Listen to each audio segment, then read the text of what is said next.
Okay. It looks like we are live. How is everyone doing today? As always, very nice to see you today on a Wednesday. Good morning, good afternoon, good evening, wherever you are in the world. My name is Jason Levine, and for today's brief live stream, I'm going to be talking about my top three favorite plugins. There's really more than three, but these are just some of the most recent three. Probably revisit this a little bit later in the year as we get closer to the holiday buying season. But three plugins that I really find invaluable that I think will be very useful to anyone who works in any kind of mixing audio production, particularly if you mix frequently with headphones and not in the most ideal mixing environment.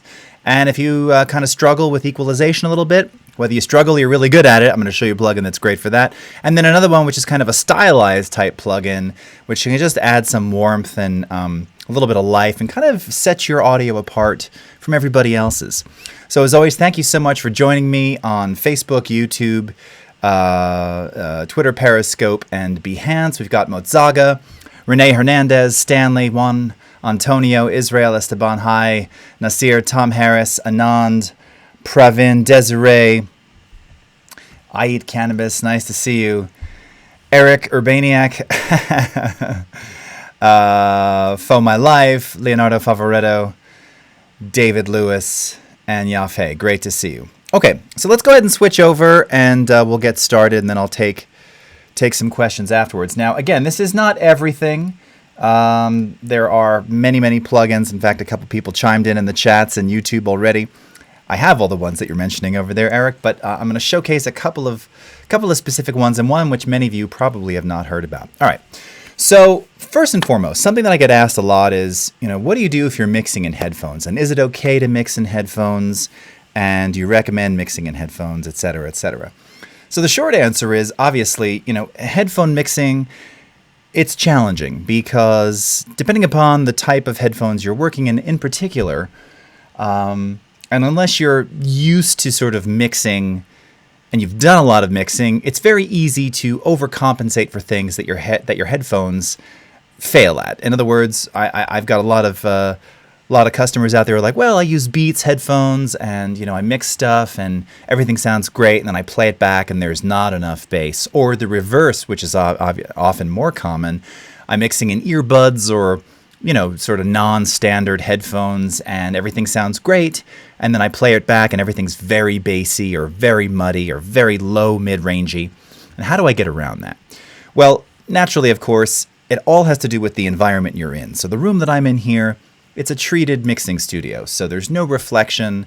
Everything's actually been measured. This is something I used to do back in the day. So I know that what I'm hearing in here is genuine and flat to delivery, so that wherever it goes, it's going to sound basically the same. But a lot of times I mix in headphones too, and it's just something that I have to do. And for that, I have a new favorite plugin that really assists in not only allowing you to hear things properly, but more importantly, it's going to really change the way that you mix and ensure that things are going to sound good, whether it's on a phone, on a television, on a Bose speaker, on a Sonos, on a JBL speaker, on Beats or whatever, or wherever it is. And it's something called the Abbey Road Studio 3. So what this is, effectively, is this is a recreation of Abbey Road Studio 3's mixing environment. And the way it works, there's two sort of fundamental components here. So first of all, it has a series of preset headphone equalization curves that it's already got built in that will allow you to select, assuming you have one of these kind of standard headphones, one of those, and it's automatically going to mix the sort of EQ curve to that. Now, those of you who've watched me before know that I have been for, 2+ decades using these Sony MDR 7506. These are the ones that I'm holding up here. These are really standard. They're in like every broadcast and podcast studio everywhere. They're about $99 US. I've also got these AKG K702s, curiously enough. But these MDR 7506, these are my default standard headphones. Now you might be able to get some additional headphone profiles for this plugin. I'm not sure. What I can tell you is that if you're going to be doing a lot of mixing, you're going to be doing a lot of mixing on the road or on a laptop or whatever, get yourself a pair of these MDR 7506s, and then it's just automatically going to work with this plugin. Now, there's lots of other plugins that do this same kind of thing. This one in particular, it just works so incredibly well. And you have the option here, again, you can sort of determine whether or not you're working with near field monitors, mid, or far. But the other component, so I mentioned that, of course, it has this headphone selection. And then you've got some other things here that you can adjust. I haven't needed to touch any of those. I chose my headphones, and it just worked. But this is the other cool thing that it's doing, is it has this thing called the Waves Head Tracker. And what you can see here is that based on the camera that you have, and this is just using my little Logitech 4K Brio here, it's actually tracking your head position. So in conjunction with the headphone modeling, it's consciously tracking your head. So if you turn like this or like this, it simulates in scary detail what your brain would interpret if you move your head and suddenly you're hearing sound more out of your left ear or right ear or skewed or whatever. This in and of itself is a huge part in what makes this so effective in mixing, because first of all, it allows you to really kind of center yourself. You don't have to worry too much about these things. You can see right here, like technically the pitch of my head should be a little bit down. That's it, right? And it's sort of constantly moving because it's tracking you in real time. This is just unbelievable. And I'm telling you, when you're listening, and if, like someone called me the other day and I turned my head, it sounded like the speakers were on and that I was in this room. You talk about immersive. You really lose the fact that you're not in this studio environment. All right. Now, I'm not going to bother playing this for you. This is nothing that you're going to hear special over the stream. In fact, it would sound kind of odd over the stream because it's applying this specific headphone EQ in here. If I do play this, let me see if I can play this back right now. What you'll see, here, let me just turn this way down for a second. You can even see that as I'm using the plugin here, you're seeing that it's tracking my head motion. All right. So this is really significant because, again, it really allows you to immerse yourself in this space. Even if you've never heard this Abbey Road Studio room, it just does a wonderful job of taking your headphones and really making them conform to what effectively is a flat and properly balanced listening environment. This one is currently on sale at waves.com. I can't recommend it enough. If you've got these headphones already or one of the other supported pairs, it makes a huge difference if you find that you're having to mix in headphones a lot, and if you also find that your mixes are just kind of not doing it. There are some cheaper alternatives. I think the sale price is around $69 or $79 US, down from $199. They're still doing a Black Friday sale, by the way. It's just phenomenal, and it really changes the game. I think Sonos and a couple others have a similar plug-in to this. This is the best one I've heard, and it just really makes a huge difference. So it's Abbey Road Studio 3. That's the first one. Okay, so now that we've got that on there, I'm going to turn this off because we're actually going to play back some stuff. Let's talk a little bit about equalization. So, obviously in Audition and in Premiere, one of my favorite EQs is this one right here, which is our parametric, 5-band parametric equalizer with high and low shelving, as well as high pass and low pass filtering. This is very clean. It's very musical. It sounds great. You can do it, virtually, visually by clicking on the control points here for each of the various bands, scrubbing and moving things around. It's really nice as you adjust your Q values. You get a lot of visual feedback as to exactly what's happening. And if you're new to equalization, this is also a great EQ to kind of help you learn. But the thing is, it's very manual. That's kind of the essence of parametric. You have to know kind of what you're listening for. And we've got quite a few presets. Actually, a lot of the presets in here are my own. There's quite a few presets in here to get you started, but to be honest, it's really not enough. And when you're kind of starting out, you want a little bit more. So another one of my favorites, which also happens to be a Waves plugin. It's very simple in its implementation, but it just sounds amazingly musical, and they've got wonderful presets, is something called the Manny Marroquin stereo EQ. And there's a stereo and a mono version of this. They come bundled together. Effectively, this too is a parametric, except that you have fixed bands. So you can see here you have four frequency selectors. This being your low band, 50, 110, 140, 220, and 250. These are all super key frequencies, right, when mixing in the bass. Oh, also it has, of course, high pass and low pass here. Now, the idea for this is, in the case of like I'm adding this to a piano, with this high pass, effectively now, this is cutting everything below 127 hertz, just cutting it right out of there, which makes it just super effective. Again, it's very musical. Now, you've got a lot of different selections in our parametric, our native parametric, 24 dB per octave, 36 dB. I don't know what to do. I'm not a professional, EQ person. You don't have to think about it here. This is designed to just work sonically wonderfully and just make things sound better.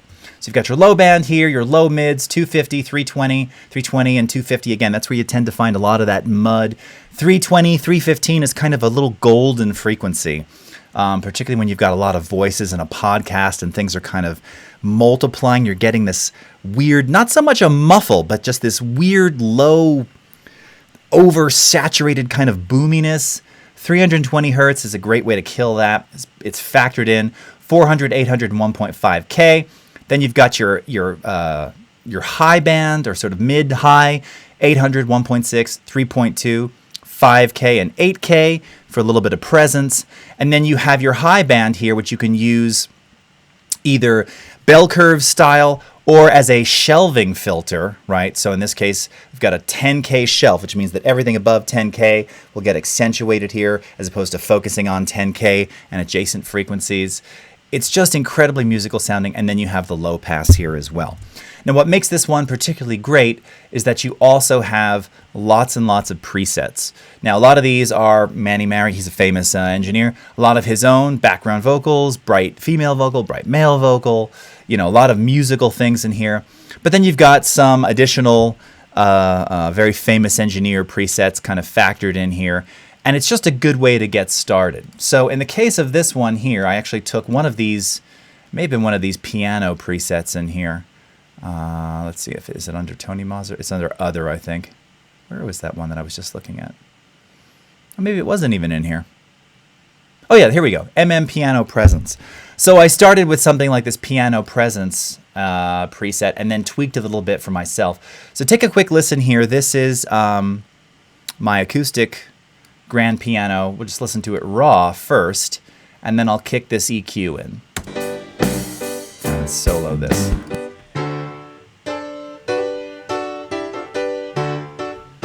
Sounds okay, but it's a little flat. Let's kick the EQ in. Oh, did I disable it? I did.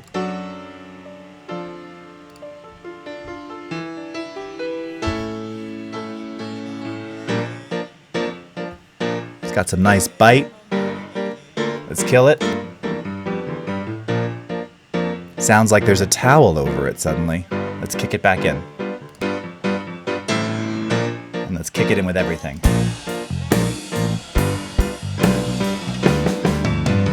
And let's take off the EQ. It's lost.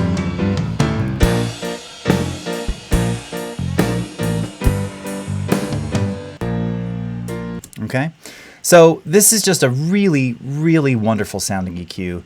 And again, even though you have fixed bands here, you've got a very musical sort of gain structure. So as you're adjusting gain, you can see, in the case of this high band, I'm only increasing it by about 1.6 dB. So if we solo that piano and play this again, you just go to a faster section where I'm playing eighth notes here. All right, let's bring it down.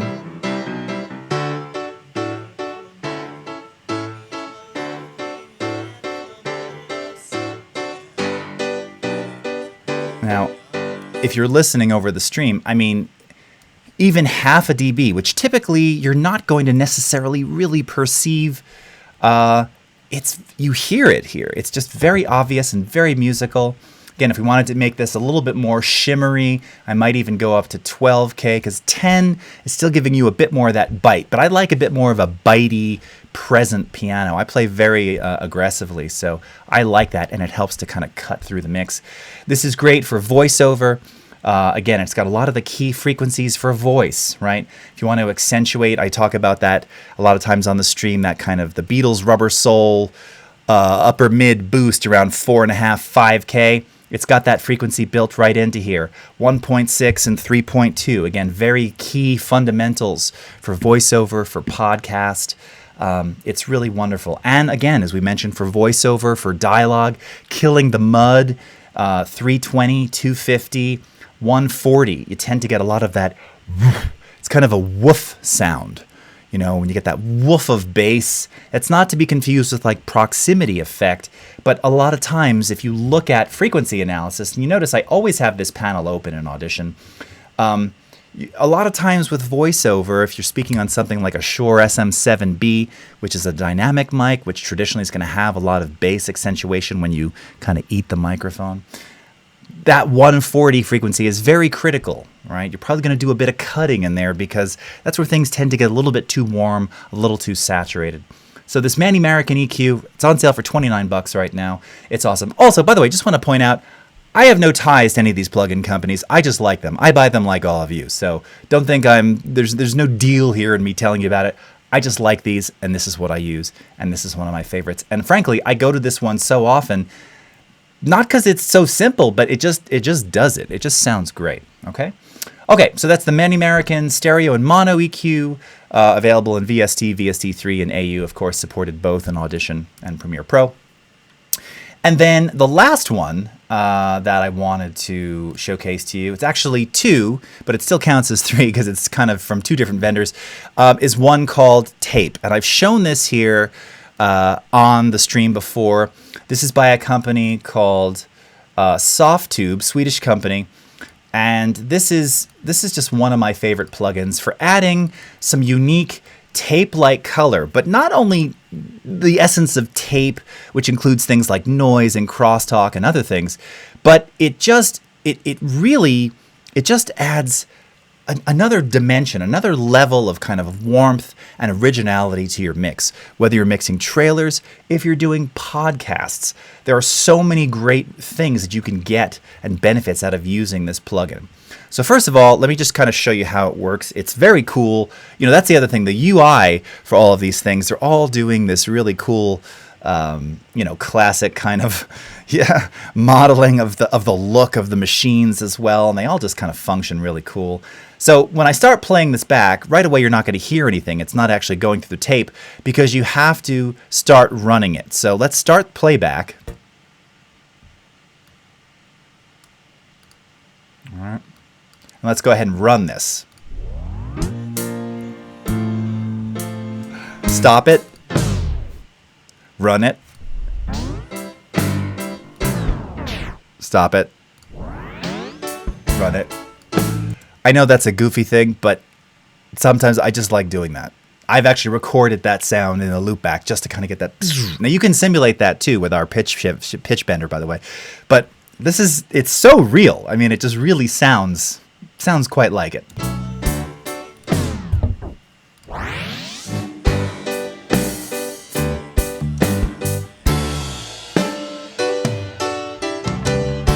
Okay, now just to kind of take note here, again, really simple implementation.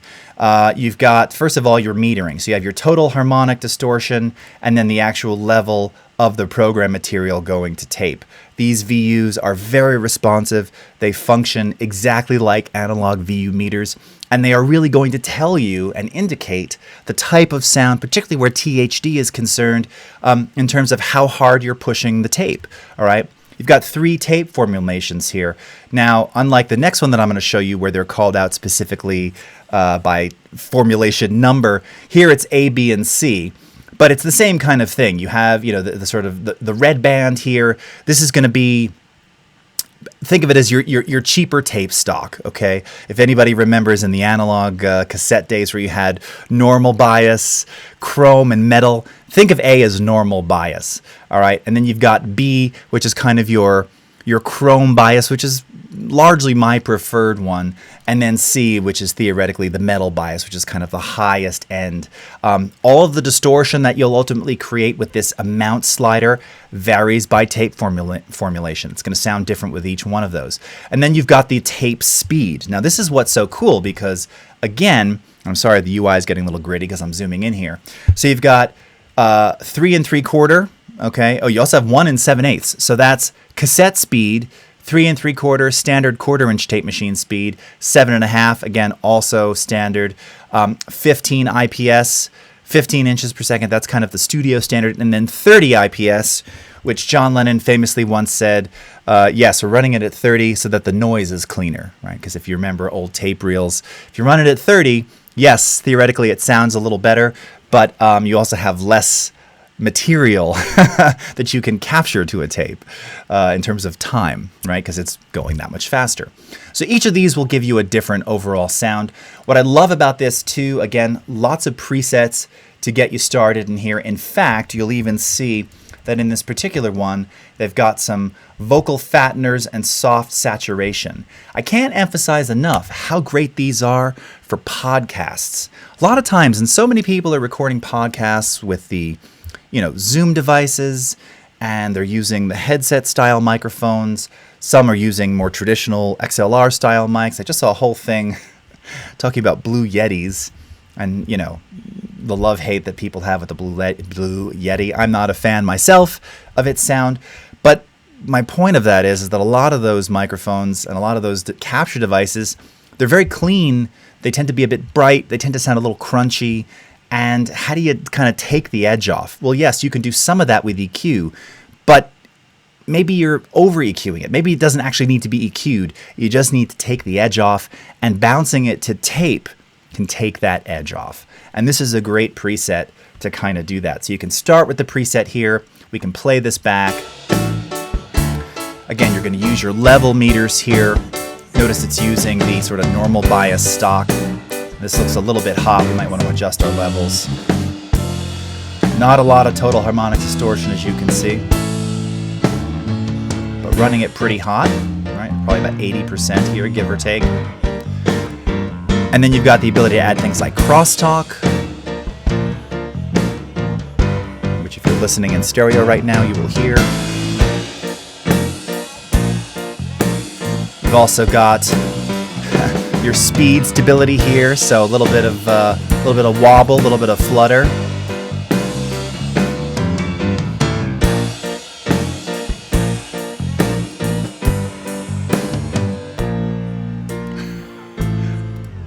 I mean, it's so realistic. Now, again, would you want a lot of wobble in your final mix of a podcast? No. Do you want some wobble maybe in your a little wow and flutter or something, maybe in your trailer? You don't have to use this on a final mix. This can be used on individual tracks as well to give things a different color, a different presence, a different space in that sort of in the sound field left to right or in 5.1 or wherever. It's just a great way to add a little bit of color and flavor to your audio. And like I said, for voices in particular, it's a wonderful way to just kind of take the edge off and add a little bit of smoothness and a little bit of presence. Okay, so that is the Softube tape. All right, and here just to show you Softube here. That's the spelling right there. You can see I've got a bunch of Softube plugins. These are some of my other faves. The Drummer 1973, my absolute favorite, which I have in the analog version, is this Valley People Dynamite. This is a fantastic compressor for instruments, for bass and drums in particular. Now, this is my top 3. I've already shown you 3, but the alternate third tape one is another one that I've shown here. Somebody called it out, Eric, I believe, on YouTube, and that is the Waves J37 tape. Okay, now this one I believe came out before Softube's. They're all very similar. Again, this is really modeled after the Abbey Road tape machine that was used for mastering. This one, as you can see, more controls, super cool UI. It's got a couple more features too. You've got individual controls for wow and flutter, including the rate and the depth, as well as a separate noise level here. So again, actually adding tape hiss back to things is so awesome, particularly with trailers. I tend to see so many trailers now. They all kind of sound the same. They all have the same bass drop. They've all got the same music. They're so similar. One of the things I saw a trailer recently, I think it may have been for Servant, for M. Night Shyamalan's new Apple TV Plus series, and I noticed that there was this present noise, like hiss. I'm thinking, wow, I wonder if they did that with something like J37 in the mix. It was just, it's kind of creepy and eerie, and this just adds a level of that creepiness and eeriness. Same thing here. You've got 3 basic tape formulations here, the 888, the 811, and the 815. Once again, this one, you've got dozens of presets in here. So all kinds of things. Because not only does this do, and see, you can even see there's like vocal send and returns here. Again, meant to be used just for straight voice. Not only is this great for, trailers and final mix and everything else, but you can also do effects like slapback effects and things. So if we play this back, let's go ahead and just start with, we'll do this at 15 IPS using the 811 tape. Oh, and by the way, notice this one only goes 7.5 and 15. Okay, so again, the Softube version goes all the way down to cassette. If you want to make things really gritty and lo-fi, use that 1 7/8 IPS on Softube. Crank up that input, that total harmonic distortion. It's going to sound like a cassette tape. I mean, these are the kind of things that you might use for sound design when attached to video. But let's go ahead and play this back, and I'm going to add a little slapback delay on this, and you'll kind of hear what that sounds like, which is super cool.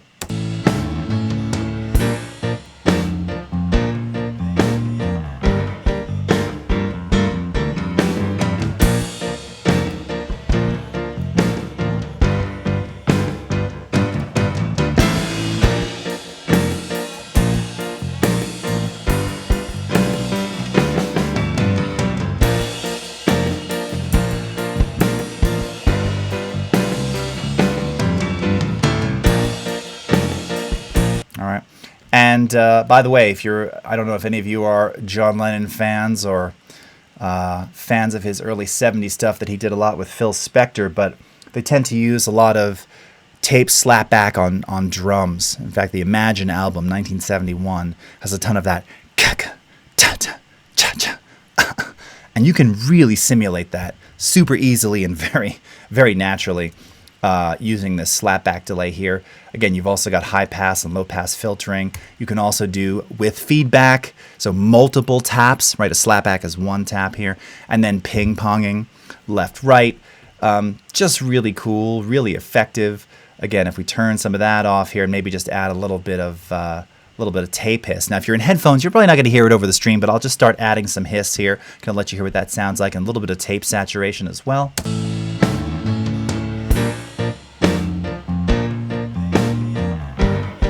Okay, so this is at nominal.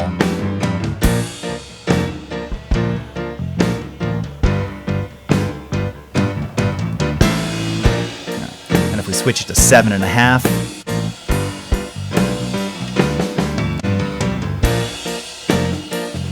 And by the way, each of these different tape formulations is going to give you a different sound as well, because the tape itself has a particular bias. So in other words, the 888 tends to sound a bit more grungy, a bit more mid-rangey. Same again with the Softube. You know, your 811 is going to be sort of full spectrum, full program, and then the 815 is going to sound, super clean, maybe almost clinical. So I tend to kind of stay in the middle with something like the 811, but you just have a lot of options here. You've got your input and output levels here. You can model it after the tracks 2, 3, or 2 and 3.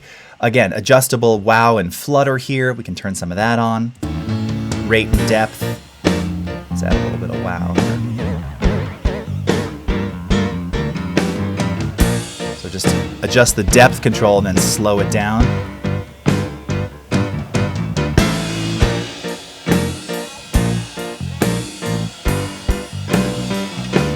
Flutter.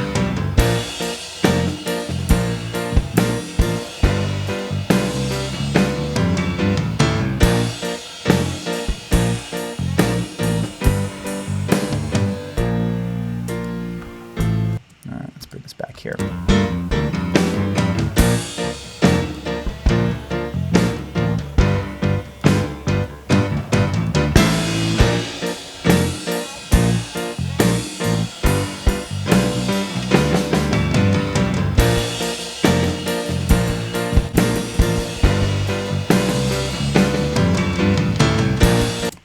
getting crazy.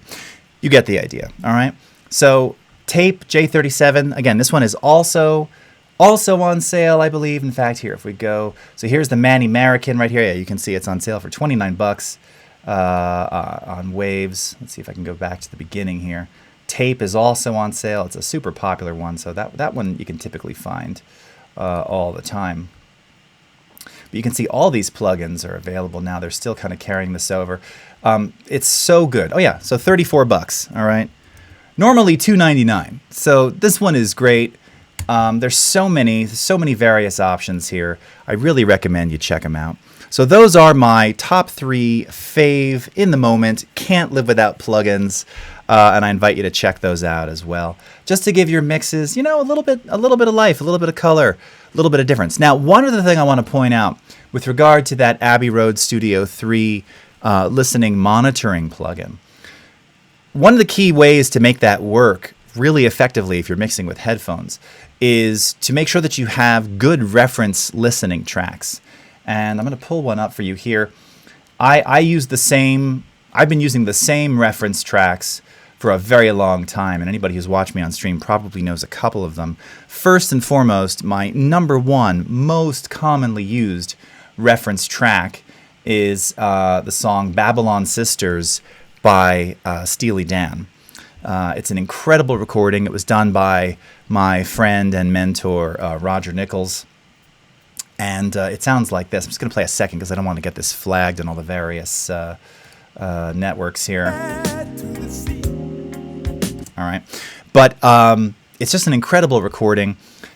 It's a good way to sort of listen with the plugin off to hear what it sounds like and then turn the plugin on. And that's what flat should be. That's what normal should be. That's what your kick ideally should sound like in the best environment. Your snare, your hats, your vocals, your reverb, your depth. You can see I have another track here called Weep in Silence, which is a track from 1976 by Uriah Heep.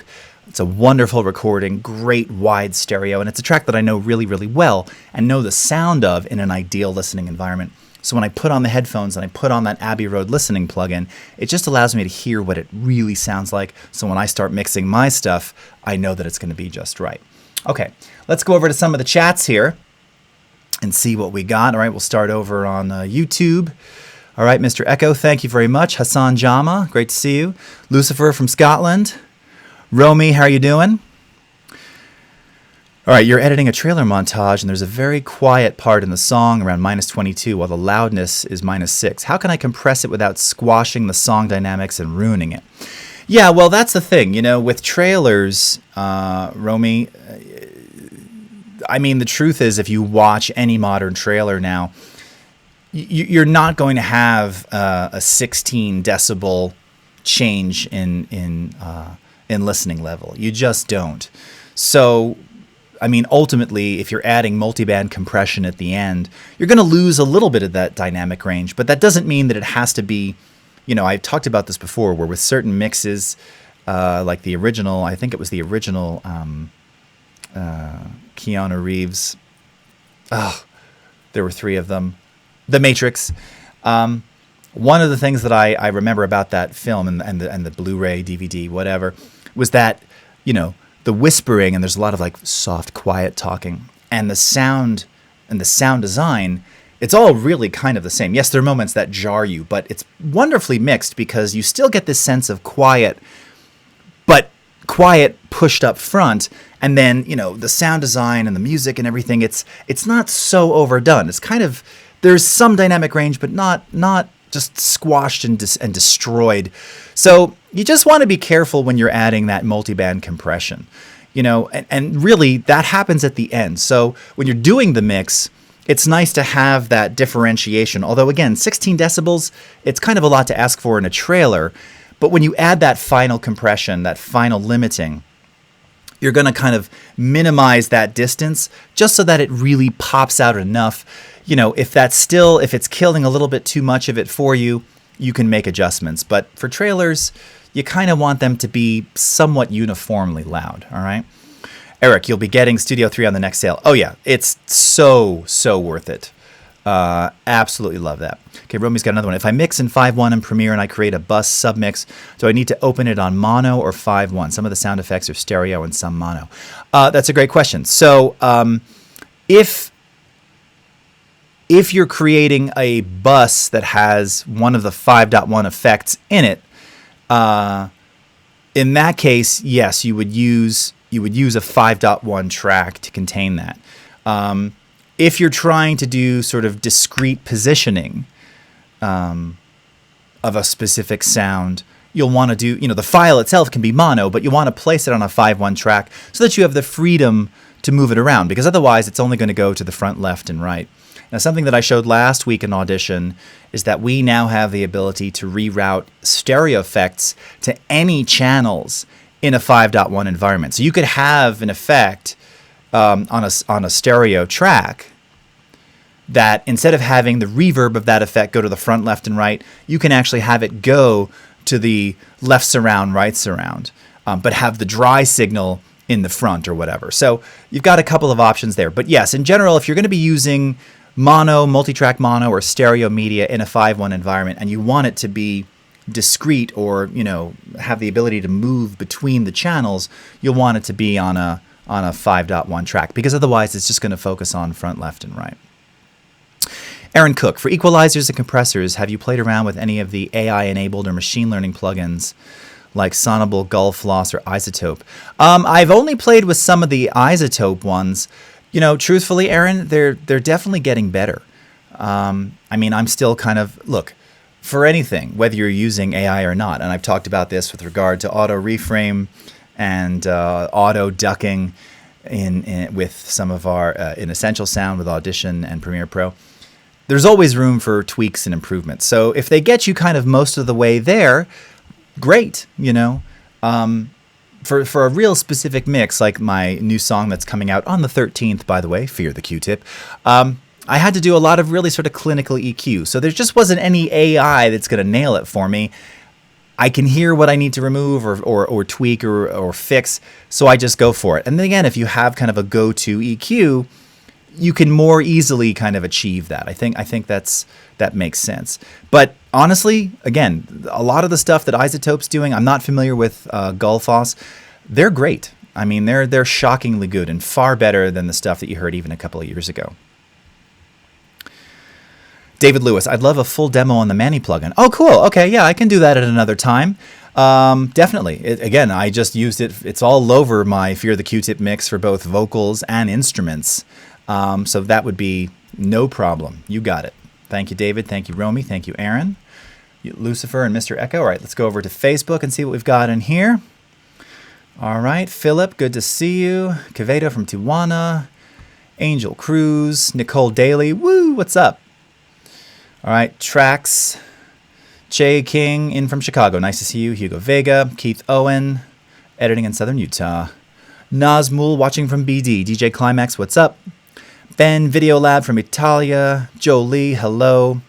Jose from Homestead, Florida. Clyde Branch, okay. Thomas Benner, changed your avatar there, I see. Steven, are these live streams archived somewhere?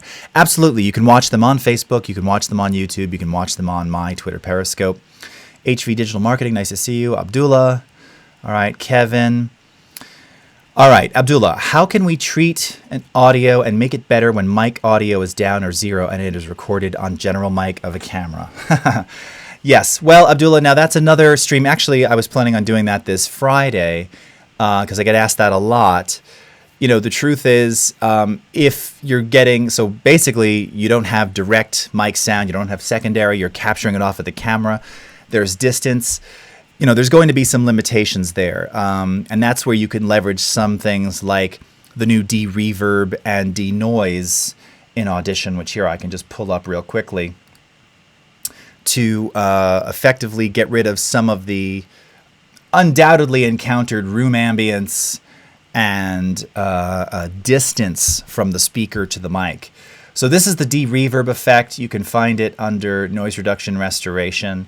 This is really good for, again, just removing a little bit of that distance and a little bit of that ambience if you're in a situation where, yes, you were only able to capture audio from the camera mic because your secondary sound failed. It's not going to solve or save everything, and there are certainly limitations. The other big problem with camera mics tends to be one of two things. One, the EQ tends to be a bit gritty and harsh. So that's where something like, again, our parametric is very useful, but that Manny Marroquin EQ just really takes the edge off, particularly in the upper highs and the high mids. That's something you tend to run into with camera mic, right? It's not warm, it's bright, and it's also sometimes crunchy and not bassy enough. So a little bit of boost in the low mids, sometimes even in the 200 to 300 range, where typically it's kind of muddy. But if there's none of that there, it's going to bring up a bit more of natural warmth so that it doesn't sound so thin. And it's a challenge. And it's, by the way, it's a case by case. It'll be different with every voice, with every recording, depending upon the distance of the camera, the type of mic on the camera. Maybe you have something connected to the hot shoe, like a Rode. So you've got a proper mic in there, but still you're fraught with some EQ issues. It's usually a combination of things to solve that. And the best that you can really do is just make it sound a little bit better and a little bit more intelligible. All right, Minuen, hello. Frank Giava. Ramez, thank you so much. Really appreciate that. Hugo Vega, Max Maximov. What's up, Terry? All right. Paolo Marchetti, maybe you're amazed? No, you're definitely amazed. Thumbs up, my friend. Appreciate that. Okay, what is the name of the first plugin? Yes, again, just to review that's a great one. Here, I'll come back to Audition. That one is called Abbey Road Studio 3. All right, and here, let me see. Before I switch back over, I think that one is also...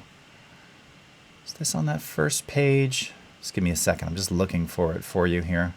Maybe it's on page 2. Yeah, it's called Abbey Road Studio 3. This is it right here. Okay, Abbey Road Studio 3. And this is that plugin for mixing in headphones. Again, here's the UI of it, which is super cool. And don't forget that it has that head tracker component here, which is partly what makes this so great, because it really gives you a very realistic, immersive, and I don't use that word, the word immersive now is like, it's just everywhere. This is immersive. It's creepily immersive, because I'm telling you, I've been mixing with this and I forget that I'm not listening to speakers, and it recreates every element of the room. So it's just crazy. All right. Okay. Jean-Claudio Jador. Merci. Tony, yes. All right. Amir from Israel. Thank you, Thomas. Rahelio, great to see you. You're very welcome, Hugo. Maki Sesakata from Poland. Hello. Okay, Danielle Giudici. Do you think I should give a chance to Audition for my recordings? I usually just use it for post-production and mixing a video, but never to mix audio recording or music. Thanks and compliments. Danielle, it's one of those things. I use it because I talk, hey, listen, I'm in the Adobe universe. And I use a lot of other things too, but I mix everything and do everything there, even around some of the limitations. Now, if your mixing is just audio, if you're not reliant on MIDI or virtual instruments, or a looping engine where you can adjust global tempo of everything simultaneously, then I think Audition is an ideal. It's a wonderful mixing environment. I mean, it's not so different from Pro Tools or Nuendo or anything else in that respect. However, it doesn't have MIDI, virtual instruments, or a looping engine. So if you rely on those things, if you're synchronizing Reactor or, other virtual instruments in your mixes for music, yeah, I mean, unless you're going to render out audio files, which is just more time consuming and less than ideal because you can't make changes in real time, then I'd say use something else. But, if you're doing mostly just audio, straight audio, I love it. I use it for everything. Every mix that I have done in the last, 20 years has been an Audition. Unless I was asked to mix elsewhere for a friend or something. All right, Velu from India, hello. Ahmed from Egypt, great to see you. All right. Greetings from Bolivia, Mauricio, thank you. All right, Kirk. Yeah, as if somebody on the radio is going to play it. Yeah, exactly. Well, it's just streaming. Just listen to it on Spotify. You make nothing from radio these days anyway. Spotify, Apple Music, Google Play, Xbox, all of those services. All right, that's where it's at today. Tracks for thought. Why won't Adobe just add MIDI? Tell me about it, my friend. So, here, I'm going to put it in the chat for you. All right. User voice. Go to user voice for Audition. There's already a request for MIDI. Let me see if I can go directly to it for you. I got it right here. All right, and vote it up. I promise you that our engineers and our product managers read this stuff. We need it. We need it desperately, and why it's not in there still, I don't know. But it really should be. All right. Danielle, you're very welcome. Thank you. All right, and I just posted that link in there. All right, coming over here. All right, doesn't look like we've got any questions. Piano presence, Achilles heel, thank you. Oh, a lot of people watching, though, on Periscope. We got Serge, Alien IIV, Larry. All right, Ravender Singh, Dylan Way. All right, Anthony R. Johns, Nathan Hayter, Fat Cake Media, thank you so much, and thank you, Des. All right, and let's see, a couple last questions here. All right. When mixing 5.1 for a trailer, dialogue must be in the center, or is it okay to let the dialogue to be heard in the front, left, and right as well, and music only on right, left, front, and back surround? Is there a plugin that helps mixing in 5.1 for stereo users? Okay, so two questions there. So, with regard to dialogue being in the center, that's standard, and of course, that gives you more flexibility in terms of, if you have dramatic music, if you have dramatic sound design, if you've got the dialogue really focused in that center speaker, it's just going to give more discrete placement of other audio images and really just make them pop in that 5.1 mixing environment. Nothing wrong with putting a little bit of the dialogue in the front, left, and right, but be mindful because, again, if there's, if you've got a scene where you have people on either side of the frame, I'm trying to, it's hard to do, I'm backwards on the camera view here. Part of the thing is, that's an example where you might have a little bit of bleed. If the camera's moving and it's showing kind of something wide, like typically what I would do is I would drop it in the center if it cuts to a wide shot so that you hear me over here and the other person over here, right? You want the sound to reflect what you're seeing on screen. But if it's just people talking and there's no directionality involved, keep it in the center. So it's kind of a matter of just kind of getting creative. So many of the trailers today where there's obviously narration and voiceover kind of leading into a scene where there's always kind of the turn in and the reveal. That's of course where you want it really discreetly in the center because you're going to use those surrounds and the front, left, and right and the sub to really build up some crescendo of music and sound design around it. But there's, it's really up to you. Frankly, I'd like to see more creative use of it. I was just telling someone the other day, I'm kind of back to going to the movies again. And, I'm not hearing a lot of 5.1 anymore. It's really stereo. And frankly, personal opinion, I only need stereo. I'm good. I'm not amazed with zzz. I mean, no one really does that so much anymore. And the theaters have so many speakers. They don't have just 6 speakers anyway. They have so many speakers duplicating front, left, and right and everything else. You're not hearing the same kind of discrete sound that you used to. And, your brain kind of figures that out as you're watching the visual anyway. But I'd love to see more creativity in a 5.1 or 7.1 mix. Of course, you've got stuff like Dolby Atmos with 10.2. I mean, it's cool, but, for me, it's too many notes, as Mozart said in Amadeus. Actually, that wasn't Mozart. That was one of the other guys. They told him it was too many notes. All right. And then as far as a plugin that helps mixing in 5.1 for stereo, if you're talking about fold down, this is something that you can do in Premiere or Audition where you can change the speaker outputs so that you can hear in advance what your fold down mix will sound like. I'm assuming that's what you're asking. So the fold down from 5.1 to stereo. That's a very involved process, and you really need to have the right listening environment and the right the right settings for attenuations to do a proper fold down to stereo. So I covered that in one of my early streams years ago. I can probably revisit that at another time. If you use third-party plugins like some of the DTS or Dolby plugins, and it'll create an automatic fold down for you with the appropriate attenuation. So there are standards, by the way. There are standards when you're folding down a 5:1 mix to stereo, how many decibels to drop center, how many decibels to drop front, left, and right, and sub in particular. So these are things that you can find online, but it's a bit more involved when you're doing a fold down to stereo mix. All right.